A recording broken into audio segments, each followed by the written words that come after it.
नमस्कार, मैं हूं अजय गुलेरी और आप देख रहे हैं लाइव नाउ। ज्वाली विधानसभा क्षेत्र में हम लोग इस समय मौजूद हैं और हमारे साथ बात करने के लिए मौजूद हैं आम आदमी पार्टी के ज्वाली विधानसभा क्षेत्र के उपाध्यक्ष हरवंश धीमान जी।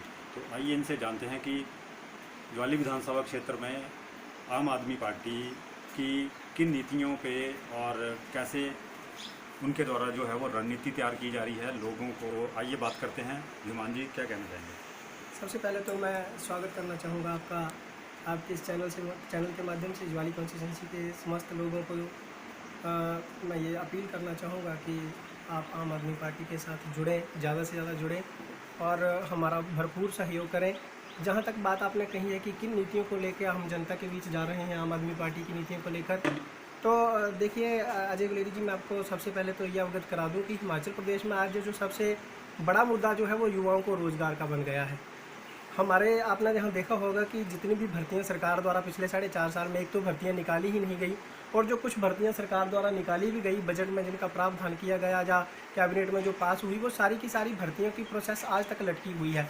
उसका मुख्य जो कारण है कि वो सारी की सारी भर्तियाँ कोर्ट में चली जाती हैं और कोर्ट में वो भर्तियाँ फंस जाती हैं। फिर जो युवा पिछले 4.5 साल से नौकरियों का इंतज़ार कर रहे हैं, चाहे मैं बात करूँ JBT की, चाहे मैं बात करूँ JO 817 भर्ती की, चाहे मैं JO 556 पोस्ट की बात करूं, चाहे शारीरिक शिक्षक भर्ती की बात करूं, पशुपालन विभाग की बात करूं, शास्त्री भर्ती की बात करूं, TGT जनरल में जो EBW केस है उसकी बात करूं, पटवारी केस की बात करूं, मल्टीटास्क वर्कर की भर्ती है, NTT की भर्ती है, और रिसेंटली हमने देखा कि जो पुलिस भर्ती, जिसमें युवाओं ने भरपूर तरीके से अपनी तैयारी की थी, लेकिन बावजूद उसको वो टेस्ट के बाद भर्ती जो है कैंसिल कर दी क्योंकि पेपर लीक हो गया है।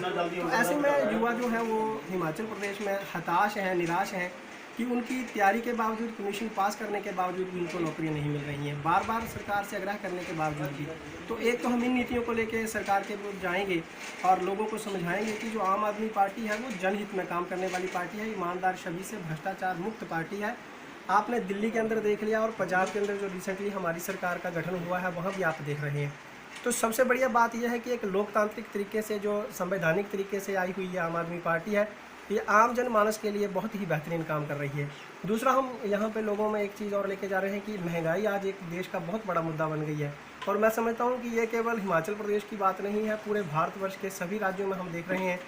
चाहे आप पेट्रोल की बात ले लें, चाहे खाद्य सामग्रियों की बात ले लें, चाहे हिमाचल प्रदेश में सीमेंट की बात ले लें, तो जो रोटी कपड़ा मकान, जो मूलभूत 3 सुविधाएं होती हैं, इनसे जुड़ी हुई चीज़ों की ही जो सामग्री है वो बहुत महंगी है।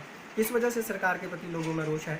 तो हम लोगों को धीरे धीरे यही नीतियां समझा रहे हैं कि अगर एक आप अच्छी और सशक्त सरकार का निर्माण करते हैं, हिमाचल प्रदेश में आम आदमी पार्टी को लेके आते हैं, तो ये भ्रष्टाचार मुक्त पार्टी, और भ्रष्टाचार को कम करके हम फिर लोगों को अच्छी सुविधाएँ दे सकते हैं। हरवंश जी, ये बताइए कि क्या ज्वाली विधानसभा क्षेत्र में हरवंश धीमान अपनी दावेदारी पेश करेंगे टिकट के लिए? देखिए, मैं जी आपको एक सीधी बात बता दूं कि चुनाव लड़ना या चुनाव के लालच, चुनाव लड़े हम या हम MLA बने, इसके लालच में हम काम नहीं कर रहे हैं। हमें तो ये दर्द है कि जिस तरह हम पढ़े लिखे युवा नौकरी की तलाश में भटक रहे हैं, 2017 से लेकर जब पिछले बार चुनाव हुआ था, आज तक आप लगा लीजिए अंदाजा कि 5 साल हो चुके हैं। तो बावजूद पढ़ाई करने के जब हमें नौकरी नहीं मिली है, रोज़गार नहीं मिली है, इस तरह मेरे जैसे कई मेरे भाई हैं हिमाचल प्रदेश में जो नौकरी के इंतज़ार कर रहे हैं। जब देखा, दिल में ये दर्द हुआ, तो हमने भी आम आदमी पार्टी के साथ जुड़े और ये लोगों को नीतियाँ समझाना शुरू की। क्योंकि आपने जयराम जी को सुना होगा, एक भाषण में उन्होंने, जब जो कैबिनेट की मीटिंग चल रही थी, और एक बार उन्होंने विधानसभा में भी ये बात कही कि जिनको लगता है कि मंत्रियों को ज़्यादा सुविधाएं मिल रही हैं तो वो आएँ और इलेक्शन लड़ें। तो हमें ये लगा कि युवा, जब ये एक लोकतांत्रिक देश है जहाँ हर कोई अपने लोकतांत्रिक और संवैधानिक अधिकार का इस्तेमाल कर सकता है, तो फिर हम क्यों नहीं। तो इसी को लेकर हम चले हुए हैं। पार्टी की जनमानस की मैं सेवा करना चाहते हैं। हाँ, मैं ये नहीं कहता कि आने वाले समय में अगर मुझे पार्टी ये मौका देती है, अगर ये मुझे सौभाग्य मिलता है और भगवान की कृपा होती है, तो हम मना भी नहीं करेंगे, लेकिन अभी ये कहना जल्दबाजी होगी कि मैं चुनाव लड़ रहा हूँ। तो ये हमारे साथ मौजूद थे हरवंश धीमान जी।